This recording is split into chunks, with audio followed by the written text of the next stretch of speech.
Hello there, Alaskans, wherever you are. Welcome to the Must Read Alaska Show, coming to you from somewhere in Alaska. This is the place where we talk about, you guessed it, Alaska, where we keep the mainstream media on their toes and where we are standing up for what's right in a world run by leftists.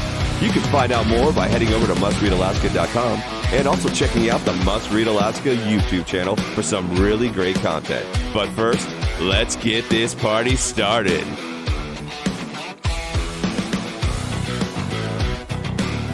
What's good, Alaska? This is Scott Levesque, and you're listening to the Midweek Edition of the Must Read Alaska podcast. I want to welcome everybody. Thank you for joining with me and our special guest today. But before we get into that, as always, you know, just a simple request. It takes just a minute or two. If you can give us a 5-star review, that would be incredible. It helps us with our searching components when people are looking for our podcast or topics that we touch on here. It is incredibly useful.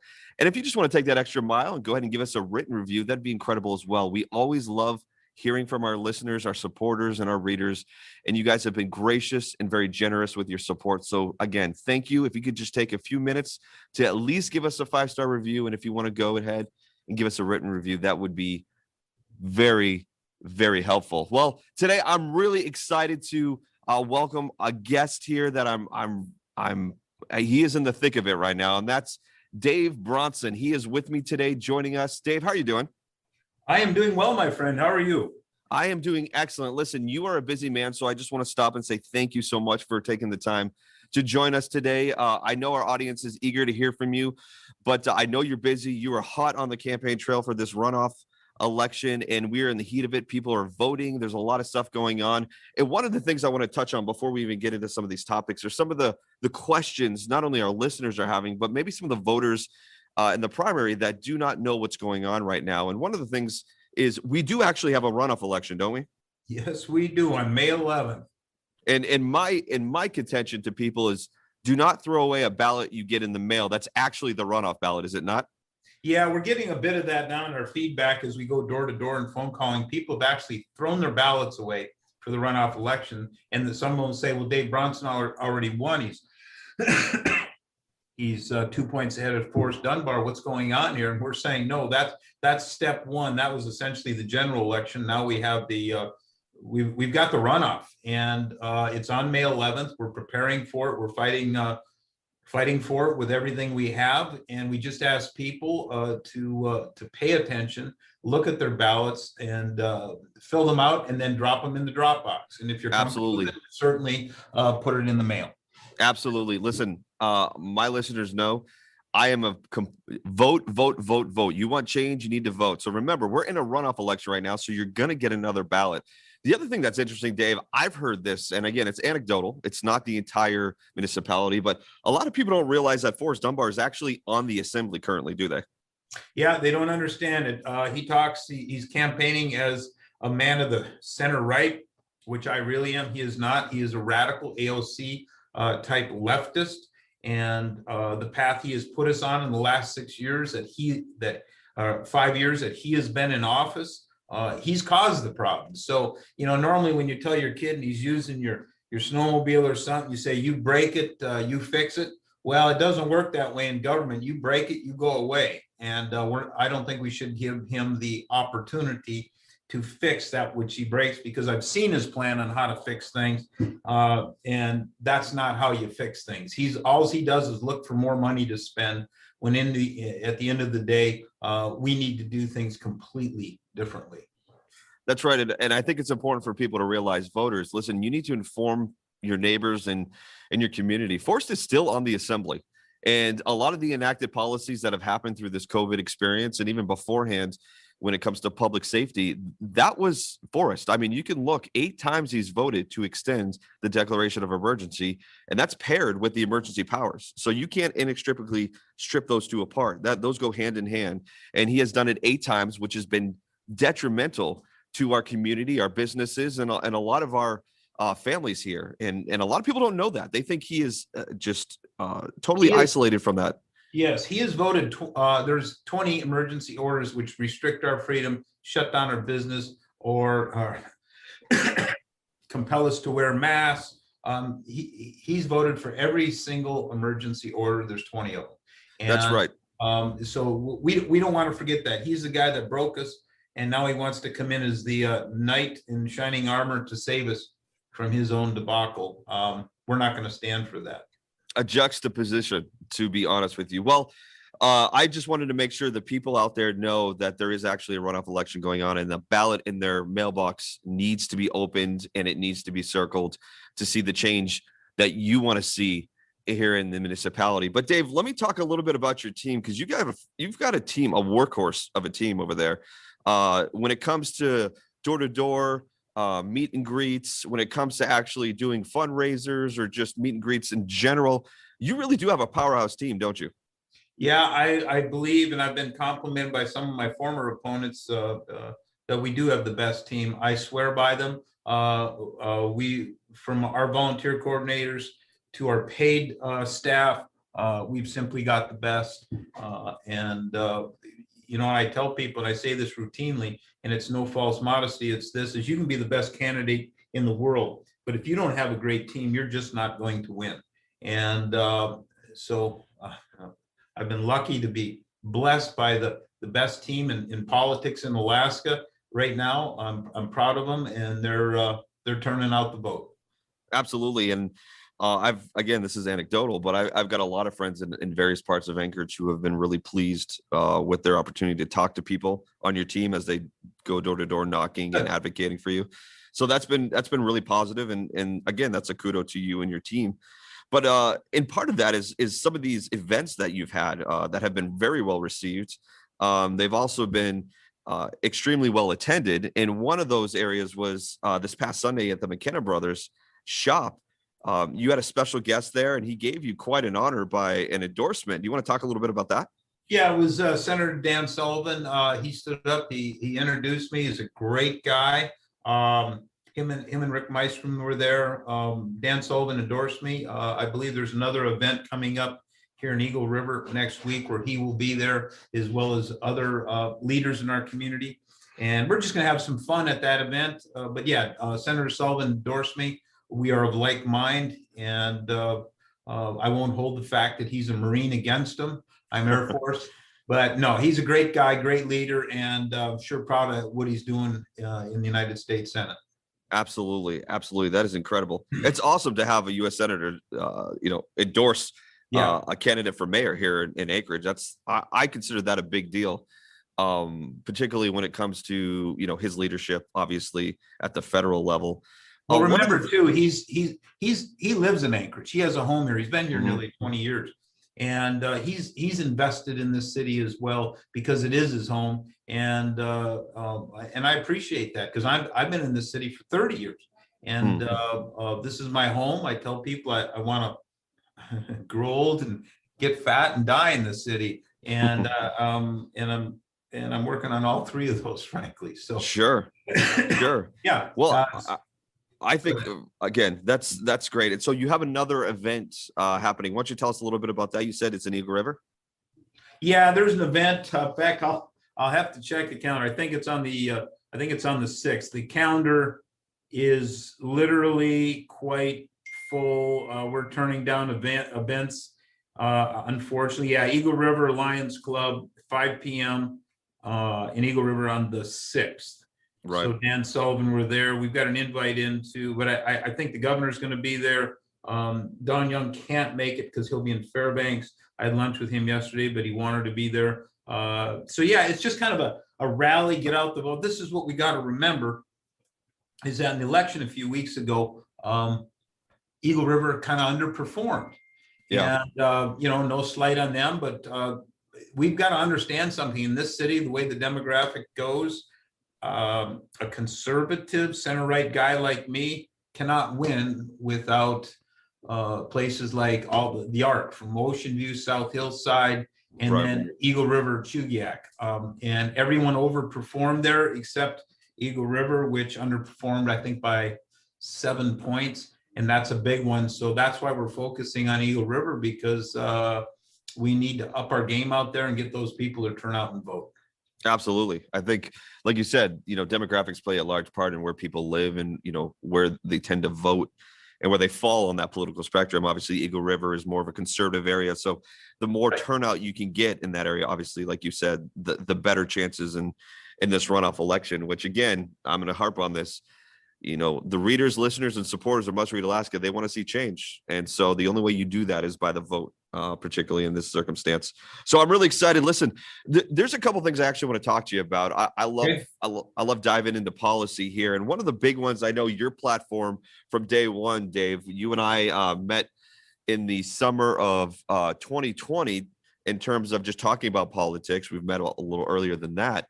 But we talked about what was going on during this COVID lockdown and the decisions made by the assembly, particularly the assembly that is currently in place, which includes Forrest Dunbar. And this assembly has, again, voted 8 times to extend the emergency declaration, which by extension extends the emergency powers for the mayor, which has been used to lock Anchorage down. Now, Forrest is saying he is the candidate to unlock the economy, when for the last year plus he's been the one to lock down the economy. Why do you think he's doing that? Politics, campaign politics. Yeah. Excuse me. It was real clear to us what he did, why he did it. More importantly, he's the polling is not in his favor. Right. He's got to do a Hail Mary, and that's it. Because when you ask him, when he always talks about he's the guy, the data guy, the real science guy, he is not. There's nothing in these decisions he's made in the last 8 or 9 months that in any way reflect the science of the matter. He blindly follows the CDC, and certainly the CDC we need to listen to. But I worked for the government for 24 years, and if you blindly believe what the government tells you, especially on things of like in the military, on things of health, stuff like that, if you do that without questioning, now certainly you have to follow orders, but if you do that without questioning, you're putting yourself in a bad spot. And the CDC is not the only voice that's out there. Certainly Stanford Medical is out there, and we should have been listening to them as well all this time. And all of a sudden here, he still said, we were on a Zoom or a Zoom call today, a kind of a debate thing. And he says, we've got to get through this pandemic. My question is, where's the pandemic? Where's the epidemic? It doesn't exist. And of course, the question is, since last summer, did it ever exist? So, I was going to say, Dave, he's painted you sort of as he's painted you with it's the playbook. He's painted you with the left-leaning playbook for conservatives, which is you're an anti-vaxxer, you're a COVID denier, you're whatever it is. Yeah, and let's be clear. I'm neither of them. November 12th, I was diagnosed by Capstone as being COVID positive. My wife, my son, and I we live in the same home. I was diagnosed with it. It was a mild case, but then in January the symptoms came back. Some of the symptoms, primarily sinus infections, a persistent cough, which and chronic fatigue came back in force, and it really impacted my ability to campaign. In fact, I went a long time without even telling my crew, my team, because I didn't want to worry them. And I'm still paying right now money out of pocket for medical treatment because of these secondary long-term symptoms. And certainly now I'm getting much better, and we're on our road to complete recovery. But for me to sit there and deny something that I have is ridiculous. But they're just throwing out these charges. Right. They always do. And they won't stick. I think the people understand what's going on.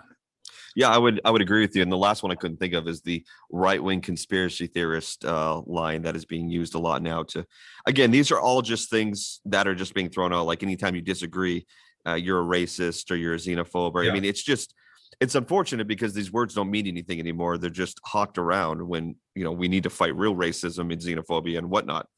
But let's get back on his, his idea of this economy. One of the first things I noticed is when you go to this website, I know you're not there, I'm there. I've studied this. And the first thing he says to reinvigorate the economy is 70% of eligible Anchorage adults need to be vaccinated. Does that sound like an economic plan? It's mathematically impossible plan, because we looked at the numbers when he and Mr. Constant came out with that 70% subscription that they were, or that idea that they were going to subscribe to. We went and did the numbers, the demographics in Anchorage, and it's impossible to get there. The reason being is, you have the under 16, which make up a certain percent of the population. Then you have the other part of the population that won't get the vaccine. If you take the remaining portion, you could vaccinate 100% of them, and you cannot get to 70% of the total.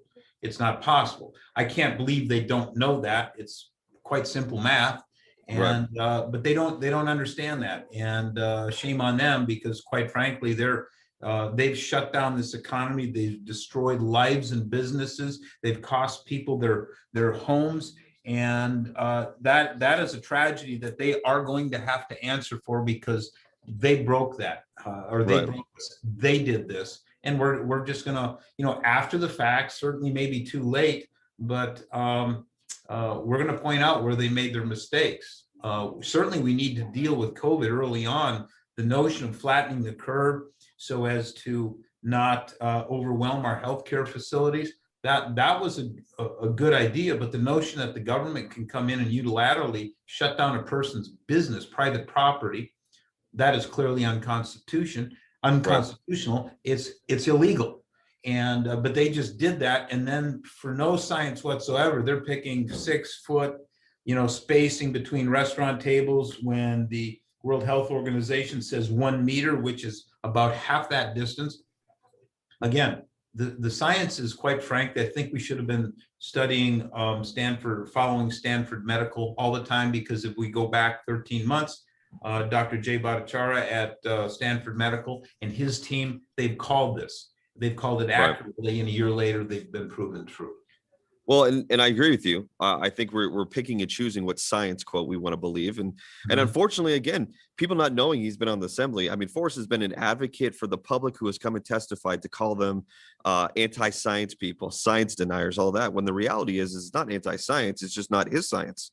Right. And that's been the frustration for the public. It's like, wait a minute, bro, we're bringing in stuff that disproves what you're saying from reputable, scholarly based research, and yet you're telling us that's anti-science. And I think for the public, it's the reason why they're sick of hearing from the public, because just let's remember too, just a couple of weeks ago, it missed for some reason, I guess, the mainstream media. The National Institute of Health published, I think, a 26-page abstract on whether masks work or not. And the conclusions were clear: the masks don't work. They don't protect the wearer, and they don't protect other people. And in fact, it goes on, if you go into the conclusions in the beginning, so you can kind of get there. But if you go back and look in the construct, the masks are actually problematic, because is what they do. If you have the virus and you're touching your mask, and you're touching a credit card slot or something else, it's actually assisting in the spread of so, but somehow the mainstream media missed that. They don't want to report on that. I don't know why, because the consequences of following a policy that subscribes to this notion is very harmful to people. We should have been open completely a long time ago. And of course, there's no answer to the reason why Texas and Florida are seeing reduced number of cases. And was still up. Yeah, and yet those that are locked down are still seeing a higher number of frequency in cases. Nobody can explain that, but yet there it is. And again, I know we could dive into a lot of Forrest's ideas. He's got a 10-point system that he thinks. I just have a hard time understanding a lot of what's going on through his mind when it comes to the economy. It feels like he's not actually familiar with it. I mean, as far as jumpstarting the economy, he's even put like, hey, we're going to recruit 10 companies to establish a remote work satellite office in Anchorage. The point of remote work is that you don't need an office. So I'm confused. Yeah, I'm absolutely this confused. Is the thing. 10 companies or a 10-point plan. We don't need 10 more of anything. Is what we need of, I really believe, is 10 fewer politicians in leading government in Anchorage. That's 9 on the assembly and 1 in the mayor's office. That's the 10-point change that we need. And again, we're working real hard at making that happen. Right. Well said. Well said. And I think the people are behind that change, to be honest with you. Well, right. I want to, before we go, I do want to get your thoughts on this and maybe I know it's politics, but let's dive a little deeper. On Tuesday, there was a sudden change of heart on the assembly where now they want to back off a lot of the emergency orders, make numerous amendments to them to, quote, open up business, because that's what Forrest wants to do. And now remember, everybody, Forrest is still on the assembly. You can still see his voting record, and this was part of it. And I'm just going to really kind of quick line this. This is a political job. This was a political move. Christopher Constant initiates the motion, and guess who's second to initiate it? So it's on the record, Forrest Dunbar. So why wasn't this done months ago, weeks ago? Why wasn't this done the other 8 times when people were begging, when people were saying my business is going down, when people were saying you guys don't understand, you're killing this economy, you're killing this community? And again, big box stores are not feeling the effect of this. You can go in to Costco and stand closer than 6 feet and just be fine. But it's your mom and pop shops. It's your Kreiner's Diner, whatever. These organizations died. Some of them will never come back. And yet now the audacity to make this move to look like this is a man of the people, a man of the economy, a man of the municipality. I'm just kind of curious your thoughts on this, because for me, this was a slap in the face to this municipality. Well, remember something here, Scott, is this on the assembly, on the left spectrum of the assembly, the 9 members, there's a chain of command. That chain of command starts with Forrest Dunbar and Christopher Constant. They run that show. Everyone else pretty much falls in line. Now, Mr. Weddleton seems to be kind of breaking from that, but there is a chain of command. And so this notion that this city is broken or has been broken, that's on Forrest Dunbar. He's the guy that's led that, him and Mr. Constant. And let's not forget that. The man who broke it, now he wants to fix it. And even the plan that he has to fix it is nonsensical, like you say. But he does say, I hear him quite often on his, I can almost give his stump speech, the man wants to create something called a Department of Outdoor Recreation. Yep. And he says it's to entice people, to organize people and entice people to use our parks, our bike trails, and our hiking, our hiking trails and bike trails. I didn't think the founders ever thought of this notion that the government should be getting into the business of citizens getting exercise. And right. So he's a big government guy. You talk about his fixes. He's always looking for more money here, more money there, but not once does he ever talk about cutting the size of government. But yet he attacks me. He thinks if I want to cut government, the first thing I'm going to do is cut police and fire. Right. Well, that's not going to happen. Right. And but he says that, and we let him go. He's a smart young guy. I got to admit, he articulates well, and he's a very smart young guy. But he uses that great intellect. He's going to, and he has been, to lead our city in the wrong direction. Well, I've seen a lot of. He doesn't have the life experience to run a city of 291,000 people. I mean, he just doesn't have the experience. Right. And boy, we couldn't pick a worse person to lead this city than Forrest Dunbar. Well, and again, I've seen the advertisement. Dave Bronson wants to incarcerate essentially all the homeless. I mean, just this nonsense. It's sort of frustrating. And I'm going to tell you, Dave, I've heard a lot of people just like, do they think this works? It's kind of like the Al Gross thing. Like, sure, you want to be catchy. That's great. But the reality is it's just not true. So you can throw a catchy tune out there, but nobody believes it.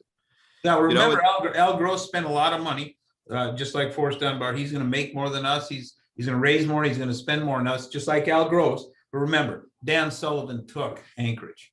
Yeah. And we have to remember that the notion that this is somehow a blue city, it is not. I think it's slightly red, possibly purple in the middle, but this is still a pretty conservative city. I think the trouble is in the last several years,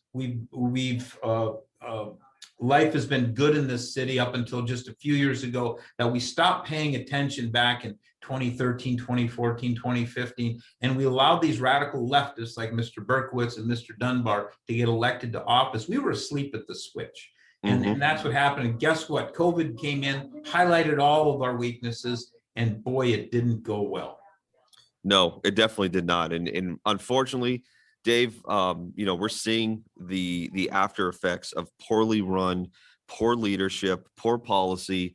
And listen, I know people don't like to hear it, but this is if Forrest gets in, his ideology is that of Portland, it's that of Seattle, it's that of San Francisco. And I cannot tell you the droves of people moving to Texas and Florida to get away from those states. And high taxes.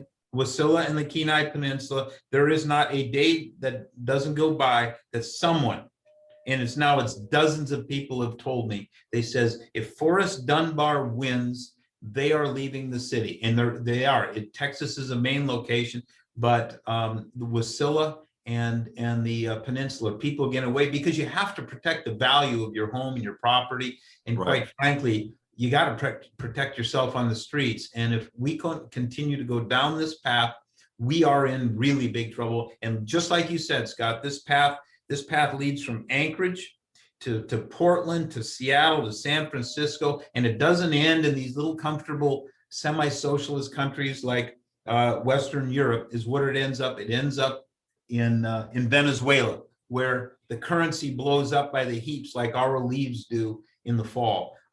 That's not a place I want to be. But then again, I trust the voters in Anchorage. They're going to make the choice what's best for them. And if they choose Forrest Dunbar, I'll support that. That's I won't like it, but I'll support that. And we'll carry on and we'll continue fighting on. Well, I can say, Dave, there is a lot of momentum is a key thing, whether in an organization or in a campaign. And it certainly looks like you have that in droves right now. The last thing I want to touch on, Dave, and I think it's an important factor for our listeners, is the letter you put out in regards to your support for public safety and specifically to first responders in the APD.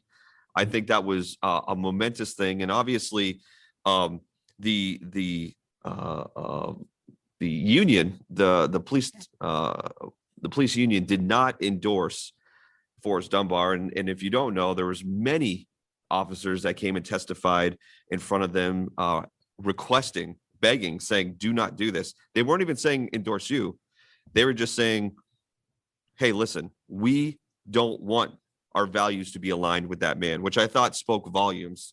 Right. Can you just share a little bit about what that meant and what you think? And obviously, I know you're a strong supporter of the police, but just kind of give us a little bit of that before we head on out.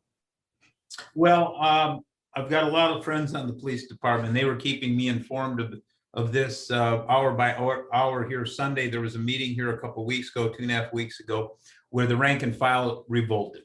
And Jeremy Conkling, the APDEA president, he wanted to endorse his friend, Forrest Dunbar. And I guess they took a 40-minute walk in a park somewhere and came to a conclusion on what they could agree on. And they moved forward. Well, the rank and file didn't like that.